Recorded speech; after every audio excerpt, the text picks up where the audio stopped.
everyone. Thank you so much for coming to our We Won't Quit Zoom talk. It's amazing to see so many of you here.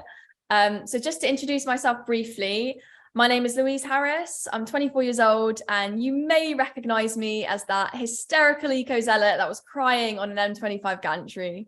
I've taken action with Just Stop Oil since March 2022, which has resulted in 5 arrests, 1 guilty conviction, 8 days in Bronzefield prison on remand, a GPS tag binding me to my hometown for over a month, and several impending court cases. But it has also resulted in a huge amount of love in my life and a sense of purpose, a feeling that I am part of something so much bigger than myself, and a feeling that I'm standing on the right side of history, doing all that I can to save my life, to save yours, and to save life itself. So tonight's talk, as you may have clocked, it was designed as a sort of response to Extinction Rebellion's recent statement of simply, "We quit." Now, in the same way that XR used this type of clickbait title to harness massive media attention, we've used our cheeky "We won't quit" response to grab yours. So we are not actually in rivalry with Extinction Rebellion. This talk is not about shitting on XR and trying to convince you that their new strategy is wrong and it won't work. We really hope it does work. We think it's great that Extinction Rebellion are trying to mobilize as many people as possible to gather on the 21st of April. Note that down. 100,000 people plus is their goal.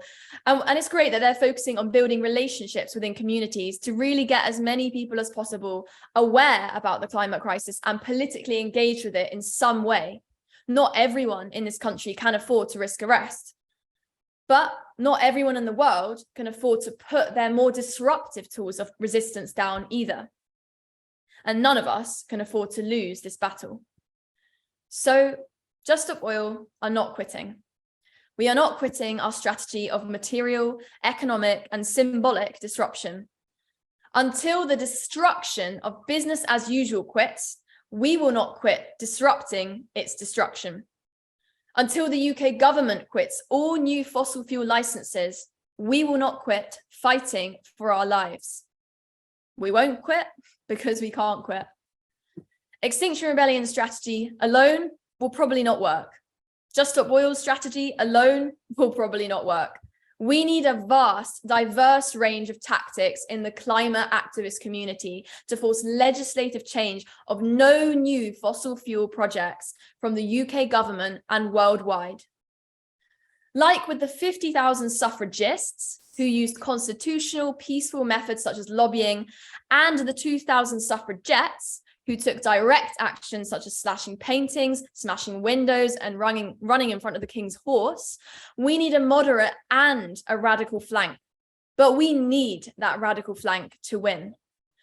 Already, we have seen that Just Stop Oil's actions on the M25 alone have led to the radical flank effect, whereby increased public awareness of Just Stop Oil led to a significant increase in the number of people saying they support Friends of the Earth, a more moderate climate organisation. The number increased by 2.6%, which is the equivalent of 1.75 million more people in the UK supporting the climate movement. So XR need us, and we need XR too. And this talk is going to explain in full depth why it is that we cannot quit engaging in non-violent civil resistance against the UK government's genocidal policies of new oil, new gas, and even new coal now too. So we will hear from a fantastic range of speakers and Just Stop Oil activists tonight, including none less than Jeremy Corbyn, Lee Jasper, Carmody Gray, Di Bly, Sarah Lunnan, and Gabby Ditton. We will hear from them about why we won't quit, why we can't quit, why quitting is not and has never been the answer, and why we stand with those who are not fortunate enough to have the choice of quitting. So our first speaker, I'm absolutely thrilled to announce, is Jeremy Corbyn. I'm sure many of you are fully aware of who Jeremy is and what he stood for. Sorry, I've just got a note that, okay, Jeremy Corbyn's going to be a bit later today. So we're going to talk about the pathways to action first. So whilst we're waiting for our speakers, basically, there are 3 main pathways to action. So if you would like to participate in Just Stop Oil, it's not just about getting arrested. There's multiple ways in which you can help, in which you can pledge on this call today. So there will be a poll that will appear on this Zoom at some point, which will give you those options. And you can tick more than one box. So you can do all three options if you want. So the first option is to donate. So if you can give more, that's great. But as a minimum, we ask that once a month you commit to giving what you would earn in just 1 hour of your work. Your donation will help the hundreds of people who need support as they mobilize people up and down the country, as well as those, of course, on the front lines of civil resistance, whether it's travel, food, accommodation, legal costs, and financial support throughout prison. We need more people to support us to raise £1 million. You could help us raise what we need. So our donation link can be found on our website or in the Zoom chat. So Ed should be posting that very shortly.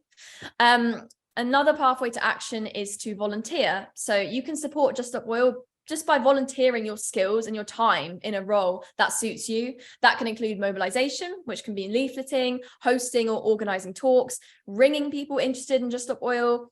It can be fundraising, it can be video and graphics editing, helping create content for social media, doing admin, wellbeing support, police station support, prison support.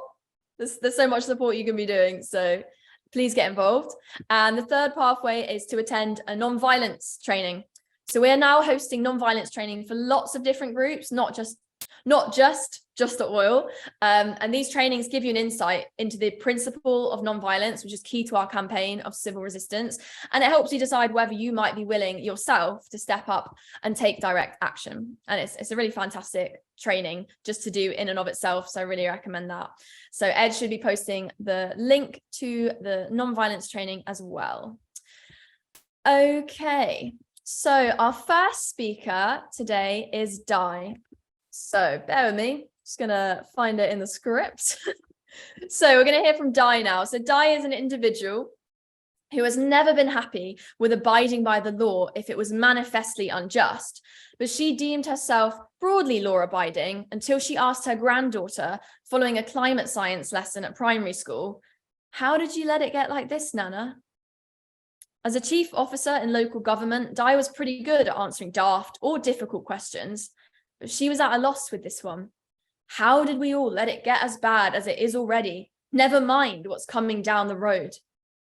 In response, she has now been part of Extinction Rebellion, Insulate Britain, and now Just Stop Oil. She's been arrested a number of times and has been part of 5 M25 roadblocks. Although she might still be unable to answer her granddaughter's question, she has spent the past few years rebuilding her self-respect, finding her tribe, and can truthfully say she is doing what is necessary. So let's welcome Di. Okay, thanks very much. I was expecting to follow Carmody Gray, and I was expecting to be incredibly nervous because Carmody Gray is such a great inspiration, and I'm really almost a fangirl of Carmody's. So starting unexpectedly is actually a relief. But some of the stuff I'm going to say I find really difficult to say. So if I hesitate or garble it a bit, it's because it is really hard stuff to say. But some of it is also good and inspiring. And so I'll be with you in those two different ways, I think. So I'm going to speak about why civil resistance is the way we might, if we get the numbers we need across the world, mitigate against the immense suffering already underway in the global south and set to destroy this thing that we call human civilization, and with it, all living beings.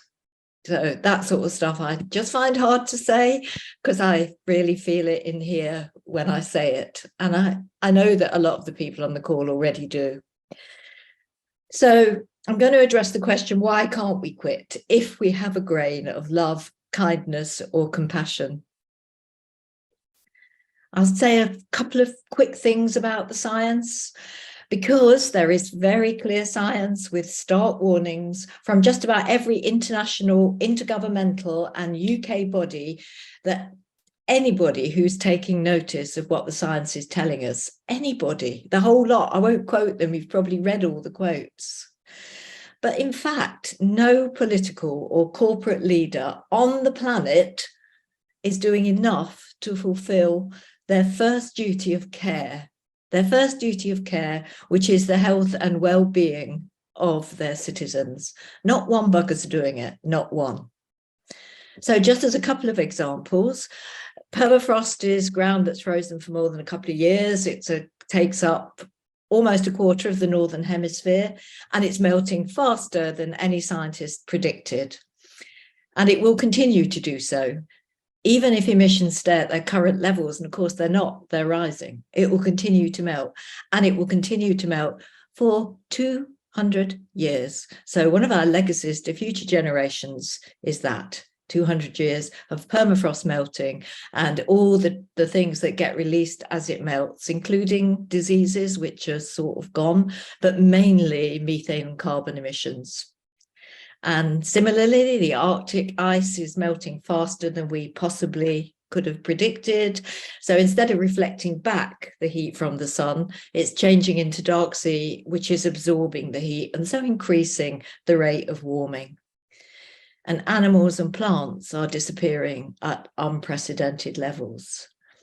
And when I tell you this stuff, when I say this stuff, or when I even think this stuff, what I want to do, what happens in my body is I feel like either weeping or screaming. I want to shout at our so-called leaders. Are you deaf or greedy or determined to be busy without doing anything really useful in the face of what's coming down the road? And although they're understandable responses, I give myself a bit of space for having them sometimes. They don't actually make any impact where it really matters. And it doesn't make me feel powerful either. So we must look to history to find out what it is that has achieved radical social justice. And in this case, we're talking about climate justice and social justice, absolutely. And what is clear to me, at least, is that protest, as we commonly understand it, isn't going to hack it. I enjoyed Louise's intro, I thought how generous to speak of all needing each other. And of course, I guess that's true. But what I'm going to tell you about is why we need to keep the radical flank, why we need to keep it, reinforce it, and grow the numbers radically. So as protest is commonly understood, the score, marches, petitions, doing the stuff that XR says it's now turning towards. Well, hooray, I'm glad we need each other. But what does civil resistance mean? Because I don't describe myself as a protester. I refuse when I'm in court to be described as a protester. I'm in civil resistance against this government. The Wikipedia definition is, I'm going to read it, political action that relies on the use of non-violent resistance by ordinary people to challenge a particular power, force, or regime. That's the Wikipedia definition. There's millions of books written about it as well. Okay, so our definition in Just Stop Oil is about risks and about sacrifice and about standing up, really standing up against what is happening already and what is coming down the road. It's about risking arrest, but not just. I'm a backroom woman now. I spend most of my time, it feels like 24/7 sometimes, but that's an exaggeration, but I spend most of my time doing all sorts of stuff behind the scenes. I've been in court this week with my partner, and I have to tell you that sometimes I don't weep and scream because we got a not guilty for public nuisance verdict. So it doesn't always go against us, the system, but mostly it does. Mostly it does on the important things. So we have to challenge it. So what's worked? So apartheid was defeated with a mix of dignity, sacrifice, civil disobedience, and of course, armed struggle. It's no use pretending, it doesn't fit it, but all of those things happened and all of those things contributed. Votes for women, as Louise said, were similarly won in a whole range of ways. And the civil rights struggle, which continues in the US to this day, nobody's pretending that the civil rights struggle has been won. It goes on now as we speak. It was inspired by the Freedom Riders and many since who have been killed, imprisoned, beaten and burned. That is what happened to the Freedom Riders, you know, a small gang of people in the early 60s sitting together on buses, getting burned out, getting beaten up, getting back on the buses. No. And so what I'm saying, of course, other people have said much more clearly. And George Monbiot, I'm going to read what he describes as civil resistance, civil disobedience. Only rebellion will prevent an ecological apocalypse. An ecological apocalypse. It doesn't really trip off the tongue, but think about it. The end of everything you love. No one is coming to save us, says George. Mass civil disobedience is essential to force a political response. I'll just read it again. Only rebellion will prevent an ecological apocalypse. No one is coming to save us. Mass civil disobedience is essential to force a political response. And that's exactly what we're about. We're forcing a political response. And Erica Chernowith, who's the most respected researcher into what works and what doesn't, says, civil disobedience is not only the moral choice, it is also the most powerful way of shaping world politics by a long way. It's what's worked, really. And why we need the radical flank, why we need to keep at it, why we need to learn from history, is because one of the things that science can't tell us precisely is when climate disruption will mean that we've reached irreversible tipping points. Speaking plainly, when we're totally fucked. When billions of people have left their homes because they can't grow crops anymore or they've not got any water, when we have consumed our way through the only home, as far as we know, the only habitable planet in the universe, whatever Don't Look Up ended with. As far as we know, this is it. This is our home.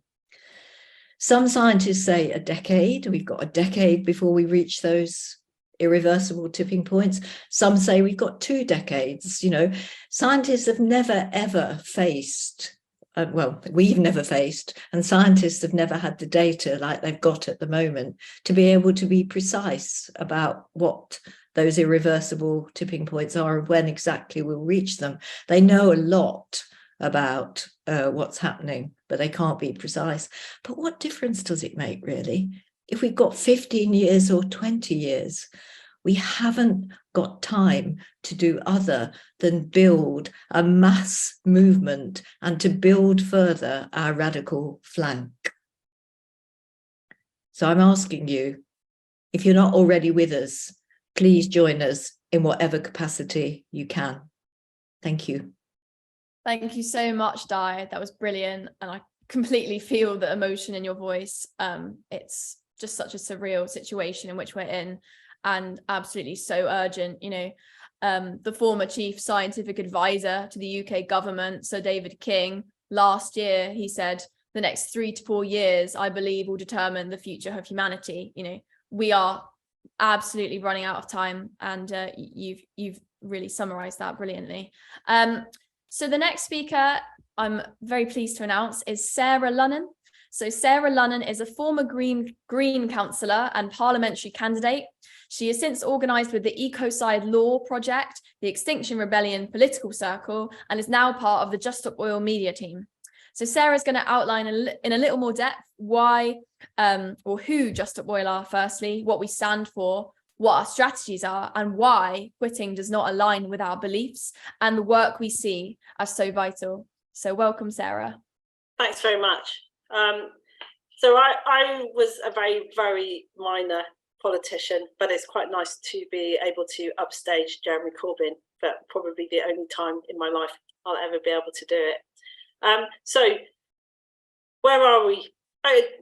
Just Stop Oil is a group, it's a coalition really of ordinary people who have come together to take action and to non-violently take action. Over the last 12 months, since we stood on the steps outside Downing Street and we delivered a Valentine's Day letter where we called on the government to stop new oil and gas, otherwise we would have to stage an intervention. Since February the 14th, hundreds and hundreds of people have engaged in peaceful civil resistance in this country, and over 138 and counting have been imprisoned. I make it 10 people still in prison at the moment. And it's worth reflecting on the fact that it's not just in this country that this is happening. In Canada, Save Old Growth are blocking motorways, demanding no more felling of ancient trees. In France, Germany, Italy, Austria, Norway, the USA and Australia, ordinary people are resisting, disrupting transport and cultural activities, and demanding that the state starts acting, as Di outlines, the state starts acting to protect and not destroy life. And right now in Germany, at Ende Gelände, we can see what's happening with the expansion of the coal mine, the occupation of the village. And you can see who the state is protecting. You've got lines and lines of police. Oh, thank you very much. If someone can block Michael Smith, that would be really nice. Ed, if you could do that. So right now, people are taking action right now. We can see it in Germany, whole villages are being occupied, and also we can see who is being protected. You've got the state, you've got the police lining up, protecting those huge earth-eating machines. And the expansion of that coal mine is going to basically blow Germany's 1.5 degree budget. So we can see who the states are protecting. We can see it in this country as well. And civil resistance, it's not protesting, it's not nice, it's not polite. It means resisting the state, not calling on them to change something, but attempting to resist what the state's doing. It's digging the well, not marching and asking for one to be built, as David Graeber said so well. It's about taking power, not asking nicely authorities to use their power. So what did we do? What happened in the UK?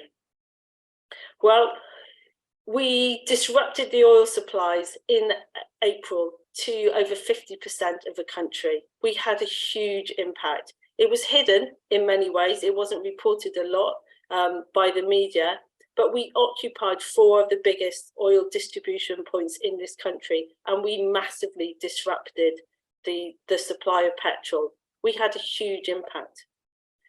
We covered the Treasury in fake blood. We've stormed off TV interviews. We've disrupted the BAFTAs. We've thrown soup over Van Gogh. We've gone viral many, many times. We've spawned memes and themed stagnites. We've been painted on both the left and the right as an eco-mob, eco-fascist, selfish, naive and childish. Insults also being aimed at those on strike at the moment. And perhaps the most damaging criticism is that we're anti-democratic, as if every freedom and right we've enjoyed has been handed to us by a benign government, as if the suffragettes never smashed windows, as if the race riots never happened. Change requires us as citizens to stand up to a harmful government. It is part of democracy. So strategically, that is what we are doing. We are defending democracy because there is no democratic mandate for this government to pursue the opening of 46 new oil and gas fields, to license another 100 exploration sites in the North Sea, to destroy the future for our children and countless generations to come, to destroy the conditions that make the country habitable. There is no democratic mandate to destroy ordered civil society, and we are standing up to protect it. In many ways, Just Stop Oil are the most democratic people in the country. So we're not going to quit, because how can we when those are the options open to us.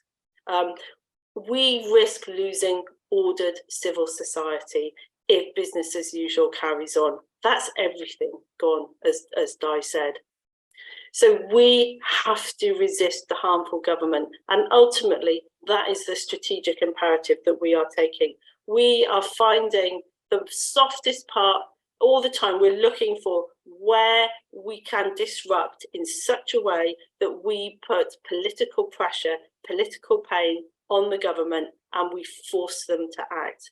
And you can see just how successful that has been by Rishi Sunak's latest intervention in saying that he will use the law, he will change legislation to effectively make walking down the highway a criminal offence.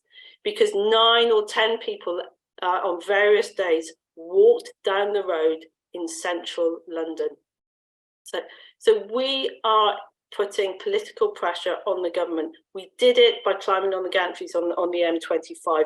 We did it by being human beings on the gantries. Louise's video went viral because there was a common humanity that people understood in that video. So it's about being disruptive, it's about connecting with the public, and it's also about sharing the common humanity. And ultimately, we have no option. There is no other option available to us other than to act, because we're not talking about a policy objective that we can come back to in a couple of years' time, that we can create a groundswell of public opinion over. We are talking about a very small window that is left open to us to protect the conditions which allow life itself to go forward. So it's that call to the common humanity while resisting a harmful government. October was incredibly busy for Just Stop Oil supporters. We did an action every single day in October. We then continued into November with the gantry actions, which are some of the most disruptive civil resistance I think that has taken part in this country for a generation. And then we continued into November with the slow walks. We made the headline. We were front page of the Daily Mail twice. We caused a massive argument between the Home Secretary, the police and the Prime Minister, with the head of the Met Office turning around and basically asking the government what they wanted him to do, because he was going to operate within the law. And he said, I cannot put snipers on the M25. The head of protest policing in this country said to the government, you cannot arrest your way out of environmental protest. It's a chap called Chris Noble, because he recognises that the drivers, the things that are causing us to take to the streets, are only going to get worse. They are going to get more and more severe, and more people are going to say, are going to recognise it's about who gets to eat. It's about what we get to eat, and it's about if their children get to eat. And at that point, we become ungovernable. And more people are going to recognise that. There's going to be more flooding and more droughts, and more people are going to stand up. And also, we can't quit, because it's also about our moral dignity. It's about accepting, it's about looking around and recognising that we are the people who recognise what is happening and what needs to be done. And in coming forward and acting, there is in accepting that moral sense of duty, which I suspect Carmody is going to talk to much better than I can. But at that point, there is a peacefulness that comes in taking action and being prepared to resist what you know is harmful. It's why people hid runaway slaves. It's why people hid families in Germany in the 1940s. It's about why people have always done the right thing. And that is part of the options. That is part of what Just Stop Oil provides for people in 2023.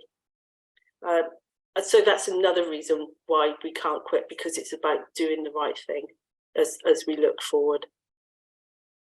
Louise, I can talk a bit more. Sorry, Ed, I can talk a bit more about what we've done.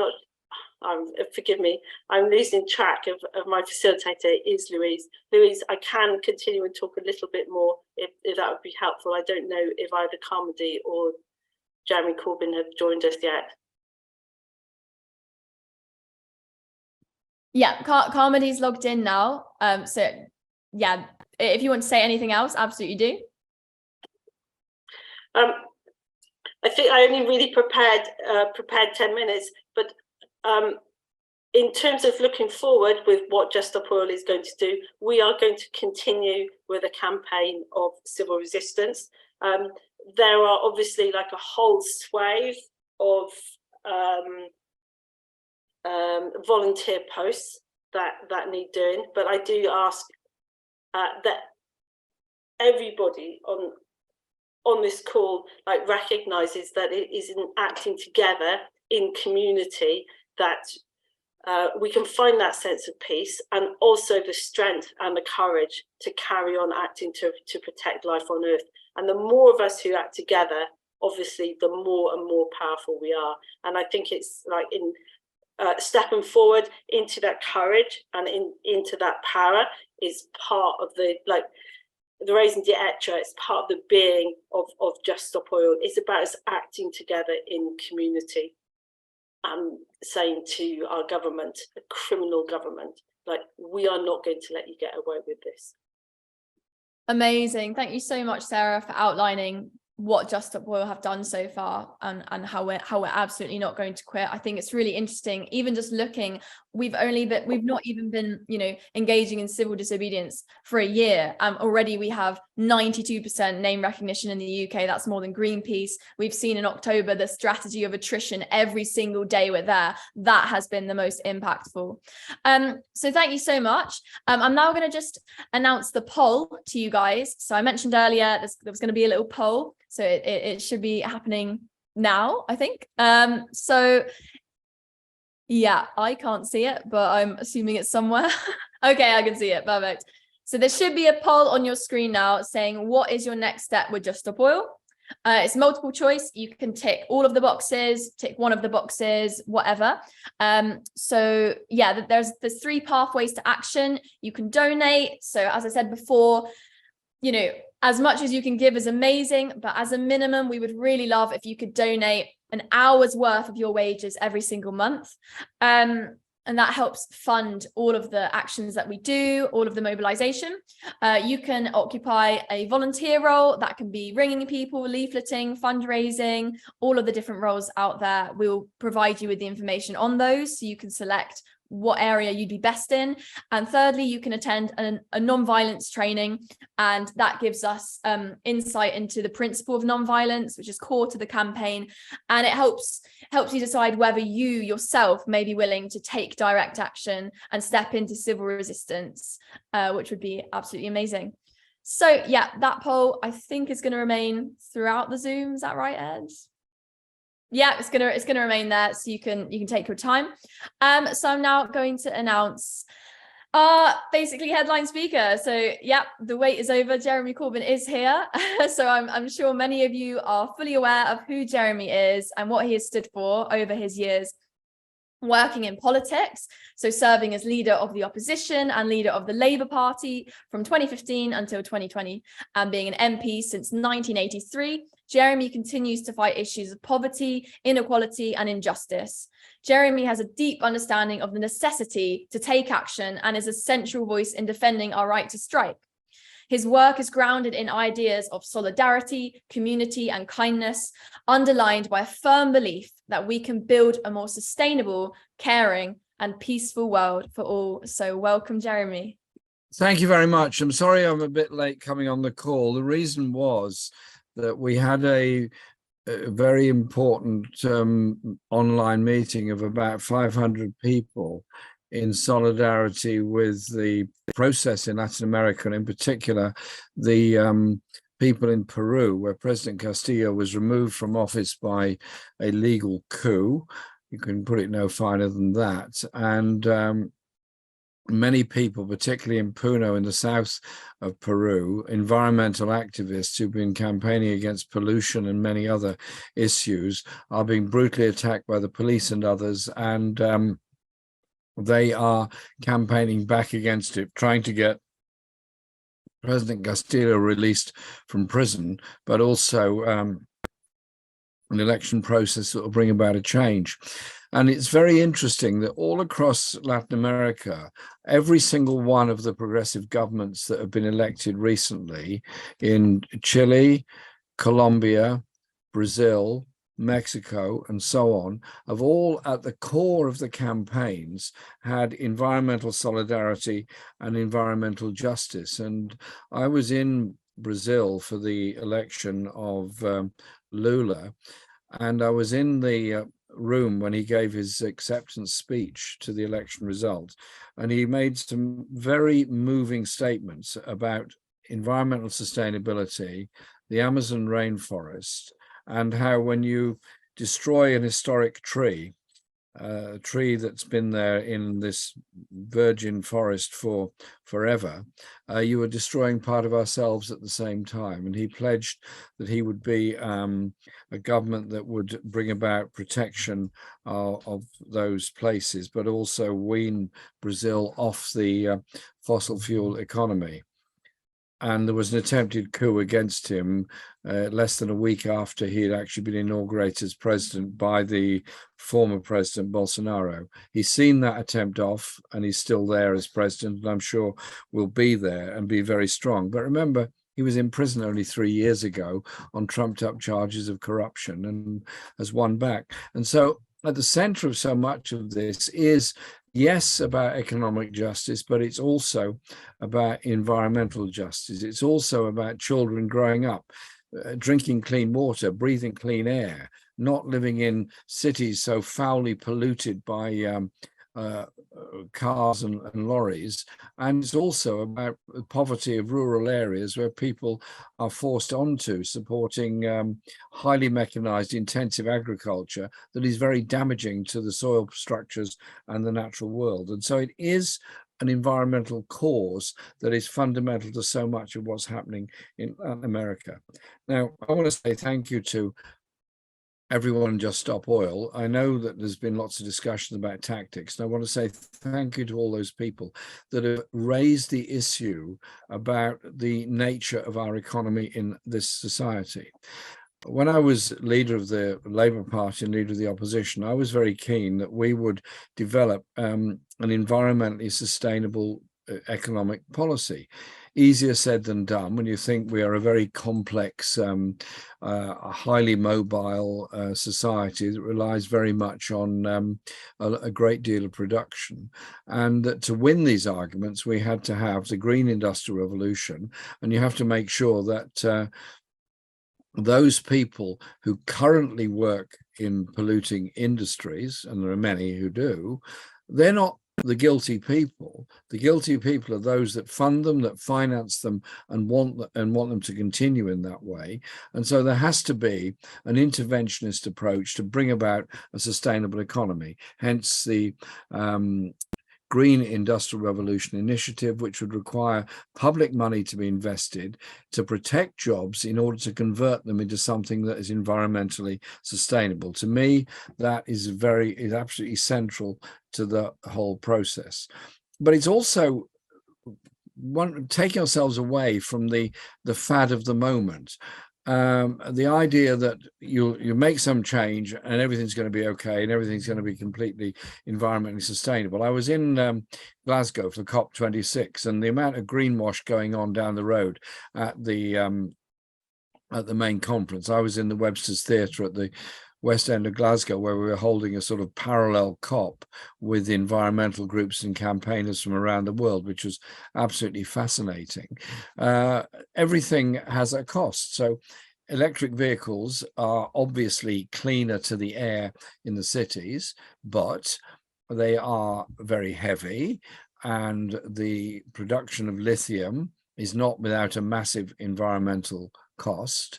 And so you have to start looking at sustainability and efficiency in lots of ways. And I think the current energy crisis over gas and oil prices indicates that we should be doing far more on conservation and development of renewable energy, particularly wind and wave and ground heat that can be used. But this meeting is also about the politics of protest and the how should I put it, the public destruction of individuals who do anything. I'm very familiar with this process, having experienced it for many years, that if the how should I put it, the polluters and the right wing and the profiteers don't like a cause, they will single out people that they want to attack for speaking up for that cause. And you think back over the years, the numbers of people that have been vilified for what they spoke up about. But it's also later on in history, those that are remembered are not those that oppressed, but those that stood up for social change. Everybody now admires and supports and praises the suffragettes for the great struggle they mounted at the early part of the 20th century to get votes for women, the universal suffrage, which they were campaigning for and eventually achieved. I don't think anybody remembers the names of successive commissioners of the Metropolitan Police or Home Secretaries that imprisoned all those suffragettes in HMP Holloway, which was in my constituency. It's been demolished at the moment and replaced by housing. And so history then ends up in Britain. It's a wonderful way in which history is sort of incorporated into the ruling class. And you find suffragettes on postage stamps and banknotes and everything else, people who were vilified beyond belief by the government of the day. Look at how we won the right to access our countryside, the right to roam. The way in which the mass trespass at Kinder Scout did result in arrests, did result in imprisonment, did result in the vilification of Benny Rothman and others that led the mass trespass of the Kinder Scout. But eventually we got the right to roam. Maybe it's not as complete as it ought to be. It certainly isn't, but they won that right. And then think on those that campaigned to have nuclear weapons removed from Greenham Common. Well, obviously we haven't got rid of nuclear weapons. I'm very well aware of that. I'm part of the campaign to try and rid the world of nuclear weapons altogether. But Greenham Common no longer has nuclear weapons, no longer an airbase. It is now sustainable parkland and so on. And so just think about that, the way that people are vilified for what they do, for the bravery and the sacrifice they make to speak up for a particular cause, and later on history does recognize them. I mean, there's many other parallels, but everyone understands Mahatma Gandhi was imprisoned many times by the British with the salt marches and everything else that he did in India in the 1930s. Nobody remembers the names of the successive viceroys and governors and police commissioners that imprisoned him. He's the one that's remembered. And so history is on the side of those that stand up for real justice. The environmental cause that we're dealing with at the present time is absolutely fundamental to our very existence. It's not just increases in carbon dioxide which lead to the greenhouse gas phenomena, but it is also the loss of biodiversity, the extinction of large numbers of plant and animal species, and that loss of biodiversity damages any kind of sustainable agriculture or anything else. And so the warm words that were agreed at COP26 and COP27 about biodiversity are being opposed and ignored by many others. The lower levels of consumption of oil and other things, and particularly fossil fuels, are, I think, under all kinds of threat. When Boris Johnson came back from COP26, he claimed, and I got him to say it on the record in Parliament because I asked him a specific question, claimed that the UK would not allow any investment in new fossil fuel industries anywhere in the world from the City of London or anywhere else.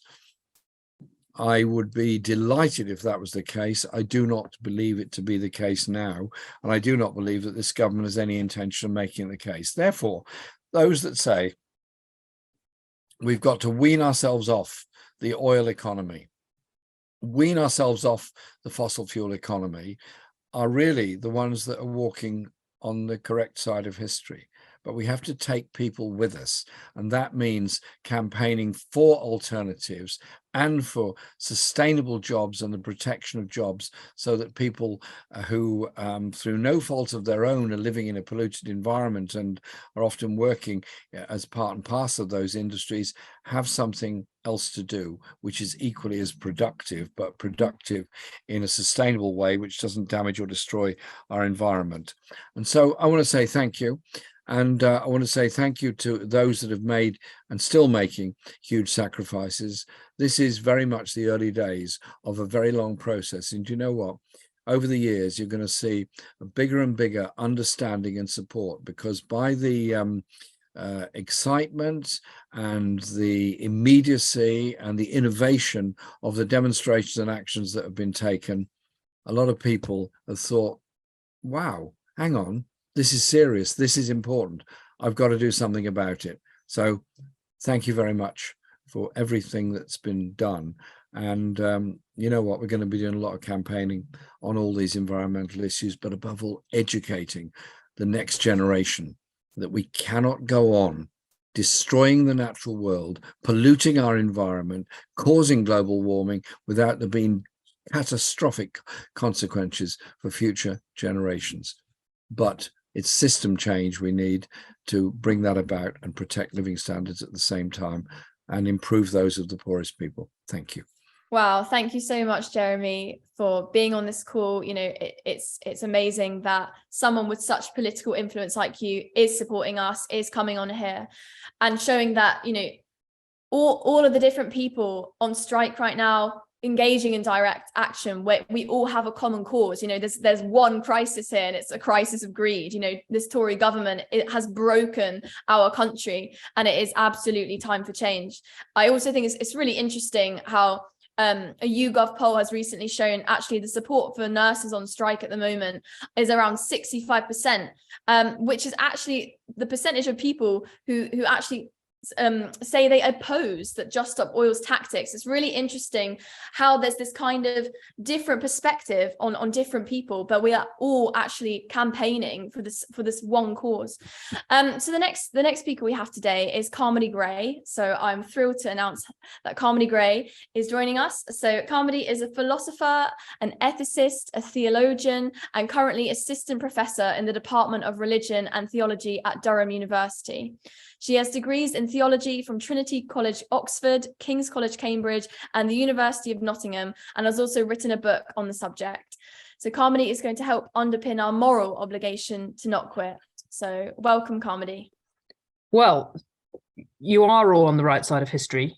We are all on the right side of history, which is a nice place to be in the long run, but an uncomfortable place to be in the short run. And that uncomfortable short run place is where we are right now. And I would like to repeat Jeremy's thank you to every one of you for being in that uncomfortable place on behalf of everybody else. I'd like to speak a little bit about why Just Stop Oil is on the right side of history. It may seem so obvious that it doesn't need labouring, but I think it actually isn't that obvious, and I'm going to explain why. And I also think it's not obvious to many people around us, and it's important that each of us has thought through in such a way as we can give an account of it. Why you won't quit. Why we won't quit. So I'll start by saying something a bit, maybe for some of you this will be a bit provocative. Breaking the law is generally not the right thing to do. It's worth pausing and considering what societies look like, where people routinely don't obey the law, or where the law is not respected at all, and not enforced at all. They're very, very ugly places. They're places where the weak are oppressed, justice is not done, and there's no redress for wrongs. Public order is a very, very important thing. The Week magazine reported on Just Stop Oil. Some of you might have seen it. A little caption in the kind of summary of what happened this week. Bad week 4, good week 4. Some of you might know the little feature. Well, they said it was a bad week for public order because Just Stop Oil won't quit. And I, of course, rolled my eyes. But it's important to see the force of what they're saying, of what people feel about public order, which is that public order is good. Public order represents our safety. It represents the freedom of the weak to not be oppressed by the strong. So what I'm trying to say is we need a reason to break the law. We need a reason to be civilly disobedient. We need a reason to resist. What is that reason? Quite simply, it's that all ordinary means of creating social and political change have been tried and haven't worked. That we have exhausted all other means of change, and that unlike with some other issues where we can afford to be patient, we cannot afford to be patient. Patience in this very unique case is not a virtue. That means that for the sake of the common good, there's the current system has to be resisted, if necessary, unlawfully, if necessary, by breaking public order. That's what justifies it. What justifies it is that the public order as it is no longer serves the common good. And as you will have understood from what I was just saying, the public order exists in order to protect the common good. And when everything is functioning, it does. But things aren't functioning. It's no longer serving the common good. It's actually destroying the common good, which is the future. Therefore, we need to resist it.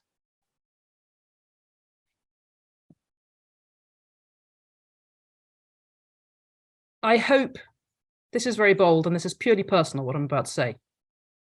I hope that when those of you who are kind enough and generous enough and brave enough to go out there in civil resistance actively, I hope that when you do that, you do it with an awareness, a certain fear and trembling that what you're doing requires a very high degree of justification. And that justification really does obtain, and therefore you really are on the right side of history. Both the fear and trembling in the face of what we're doing, that we're destabilizing to some degree what makes society functional, which is people obeying and respecting shared rules of behavior, that you're doing that in order to save that society because something has become more important, which is our survival.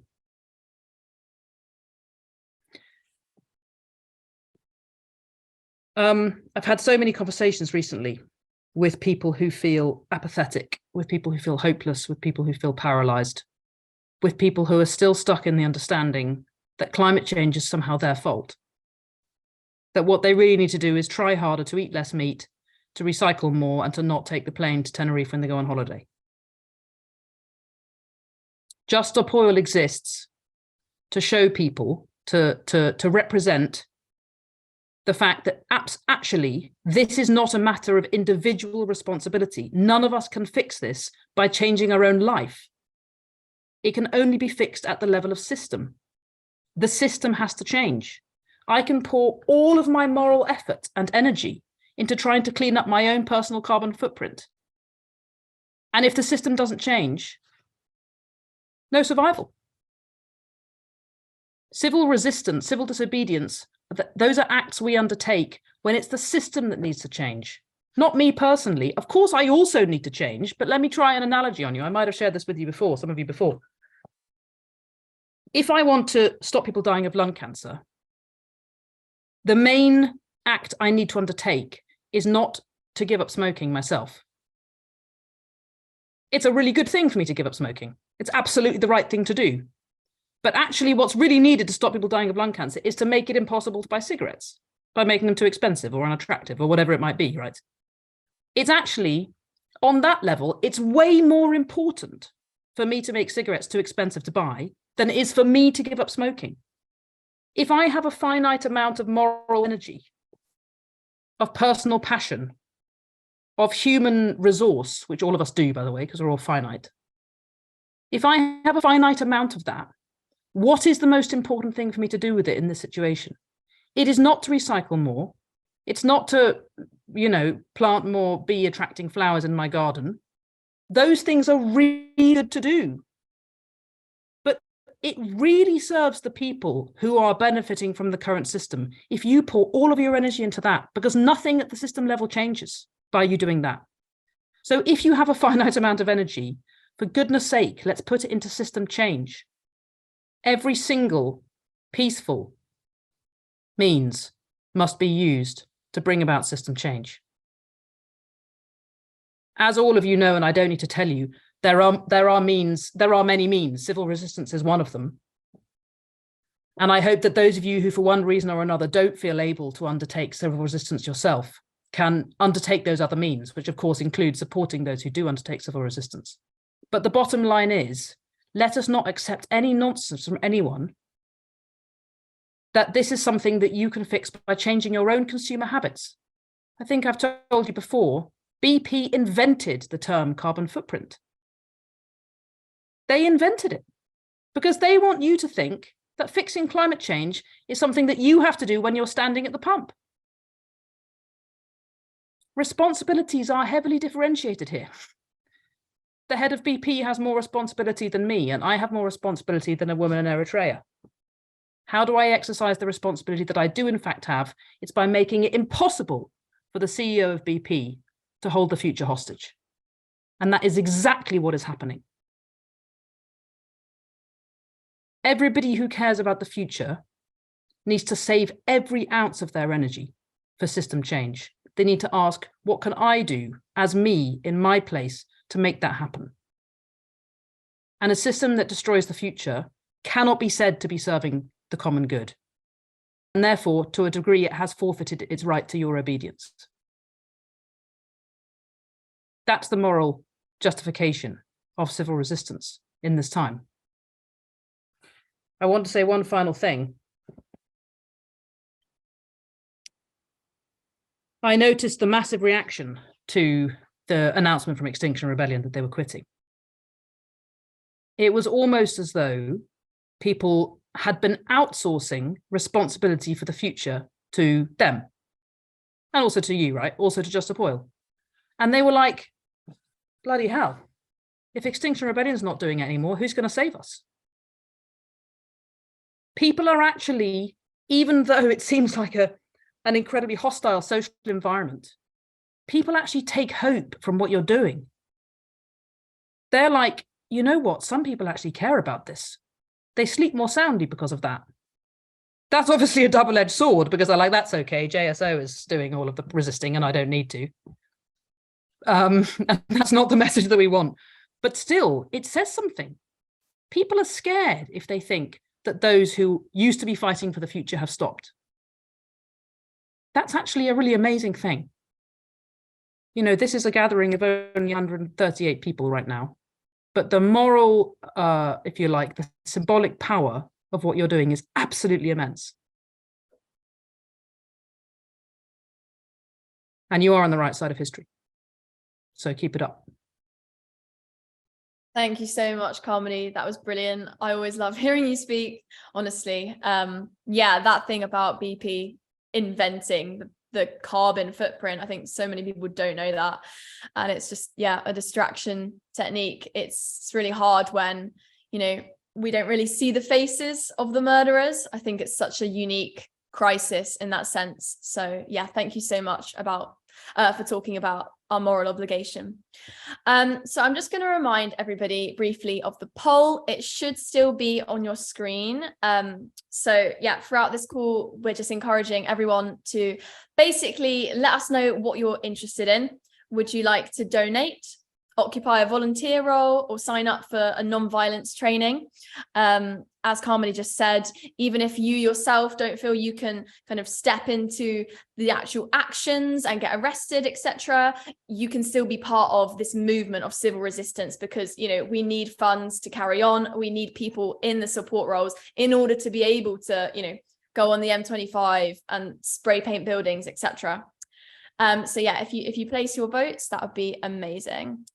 Okay, so the next thing, so we're going to hear from Gavi afterwards, but before that, I'm going to read Roger Hallam's letter from prison. So Roger is currently imprisoned in Wandsworth, yeah, it's a very moving letter. I'm going to try my best not to cry, but yeah. So Roger writes to English Gulag from Wandsworth, London, December 2022. About 9 weeks ago, I did a 20-minute speech on the climate crisis. Just like the 100+ public talks I've done over the past year. Destroying sovereign states, creating billions of refugees, shitting on our children's inheritance, and wiping out what's left of the natural world justifies concrete acts of civil disobedience, obviously. Scarlett Howes from the Sun newspaper made a recording, she gave it to the police and made a deal. The Sun would get to film my arrest when the police came into my flat. I was not there when it happened. They took my laptop and other stuff like they do every few months. They changed the locks and left a note for me to come to the police station. They arrested me. 36 hours in a police cell. The interview by the police involved 200 questions.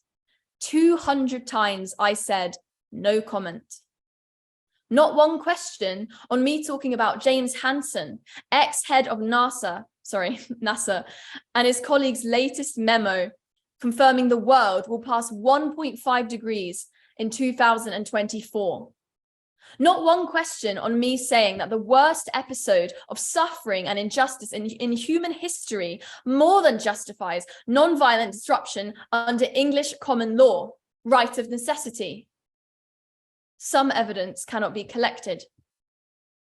Police procedure has become politicized. You might call it that. 5 minutes in court, the magistrate put me on remand for a speech. Anything else? She does not look at me. Chop, chop, time is up. No time to lose, at least when it's her time. In the prison cell, it feels like 90 degrees. My Romanian cellmate and I are down to our underpants.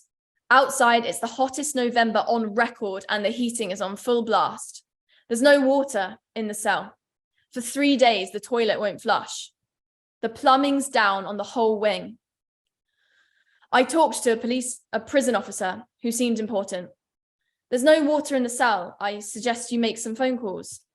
It's only my second day. I'm trying to be polite. We're soon down to our last ½ liter of water. Water is on the way. Me and the Romanian look at each other. He doesn't speak English, but we're both thinking, this is when we start to panic. That night, shit is being thrown out of the cell windows, literally. I got moved to another cell with a career criminal, Eddie. He's had 19 years inside. He tells me the latest. A young guy of 21 has just hung himself after he'd had breakfast. Poor fucker. And he's not the only one. Eddie's been here for months and he's settled in. Then he's given 1 hour's notice that he's moving to another prison. He's not happy, but he knows there's nothing he can do. My next cellmate is a drug addict. 3 times a day, the smell of burning paper, smoking out the cell. It's spice, and he's told me the deal. It gets up my nose. I'm watching England play, and in 5 minutes, I'm on my back on the bed. I can't move my body. I can see, but I can't process what I'm seeing. For the next 3 hours, I'm thinking, am I going to die? If I do, then no one's going to come. If you press the emergency button, it's an hour before it's answered. Emergency here means emergency, as in climate emergency, as declared by the British Parliament 3 years ago. Some things are connected. My cellmate breathes so heavily that I cannot think. When he coughs, it's like he's going to die. I tell the prison officer he's going to die. He says he'll sort it out, as they do. Later that day, the prison officer sticks his head around the door. You all right? That's it. On telly, it's about Chris Carber shot dead by the police. It's June 2023 before they find out what happened. Years before they get any justice. Black lives. Right. You all right, Chris? A week later, my cellmate finally gets moved. I'm supposed to be able to get 3 visits a week. After hours of waiting on the phone and a dozen rejections, finally my partner gets to see me on week 6. The same week I got my first visit from a solicitor. No, they don't have a full transcript of my speech. No, they don't think there's any other evidence. No, they don't advise me to appeal to end my remand. Because it's you. I'm a co-founder of Extinction Rebellion. Did the design for Insulate Britain. The tabloids say I'm the leader of Just Stop Oil. We all have to make a living, right? But unlike the tabloids, it's not a living selling lies. The hottest ever November turns into the coldest December since whenever. The slits in my window won't close. It's -7 outside. I get chapped lips, chilblains, and aching legs. I can't sleep, I'm too tired. The prison officer won't give me any tape to close over the gaps between the slits. No, you can't take your coat back into the cell after getting to court. Finally, 2 workmen turn up. It says you've got hypothermia.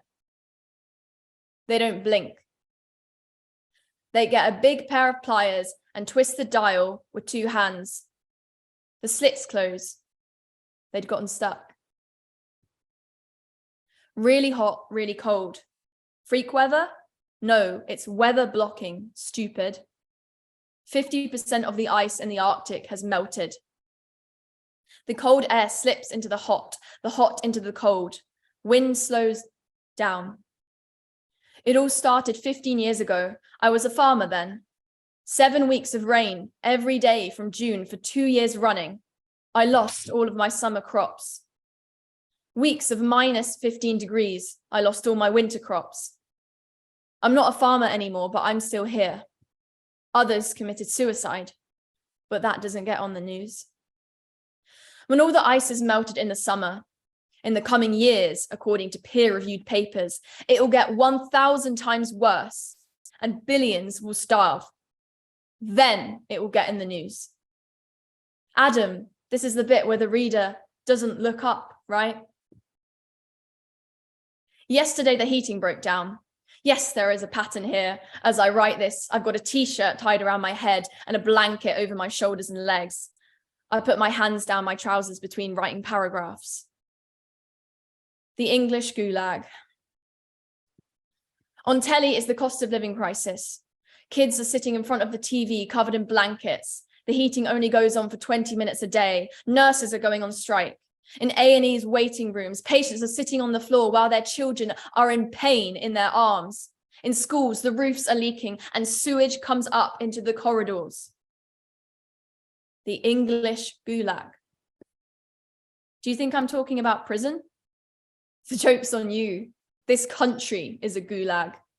1 million times a day, people give each other that look of, this place is so fucked.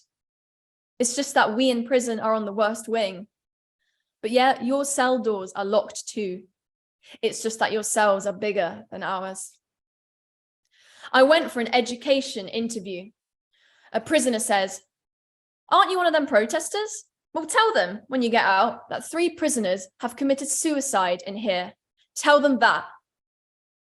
He's a caged tiger. His eyes say more than his lips. I've just finished Geoffrey Parker's Global Crisis, War, Climate Change and Catastrophe in the 17th Century. In the 1600s, the world's population fell by 1/3 due to the climate, war, disease complex. It's all one thing: slaughter, rape, suicide, desolation. Our descendants will never believe what miseries we suffered. Except we will, because it's about to happen again. Except for this time, it will go on forever. Carbon dioxide is being put into the air 8 to 30 times faster than at any time in the earth's history. The rumours are coming down the line, except they're not rumours, they're facts. As they discovered in the Warsaw Ghetto in 1943, they're going to have us die unless we stop them. The atmosphere is a gas chamber. It literally is a gas chamber. Except this gas chamber covers the whole world and there's no escape. A few years back, when I wanted to say this in public, my PR advisor threatened to resign if I did so. The most important truths can never be allowed to be spoken. Merry Christmas, Scarlet House, and all the best for the new year. A few years ago, when I started my research at King's College London, my supervisor told me I was the best PhD candidate he'd ever had. A few weeks later, he was already getting annoyed with me. He said if I continued to speak the truth, I would make myself irrelevant. He didn't say exactly that. They never do they? But that's what he meant. 3 years later, I started Extinction Rebellion, the biggest global climate influencer of 2019. 200,000 people joined in 6 months. So listen to me. This is important. To all those caged tigers reading this, truth is the most beautiful thing in this world. It's irrelevant whether it's irrelevant. Acting the truth every day. That's what we exist to do. Nothing more, nothing less. That is Roger's letter. Don't have words for that. So thank you to him for writing that. Okay, before I cry completely, I'm going to pass on to Gabby. So just to introduce Gabby. So Gabby Ditton is a non-violent resistor from Norwich who's been on the front lines of climate resistance in the UK for 3 years. She has recently been found guilty of criminal damage worth £97,000 by a jury for breaking windows at Barclays Bank back in April 2021. She will be sentenced on the 27th of this month and is expected to receive a prison sentence between 6 to 18 months. So welcome, Gabby. Hello. Yeah, I feel quite emotional after that letter as well, actually. You just take a minute.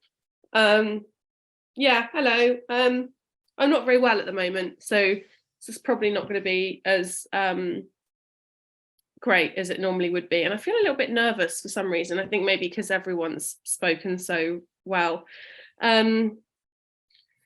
Yeah, this Zoom call is called We Won't Quit, or something along those lines. And I have thought about quitting quite a lot. I'm not going to lie to you.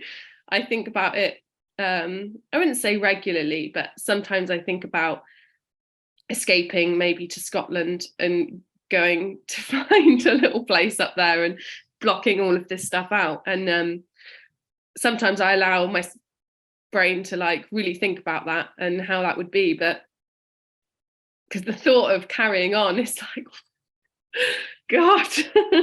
But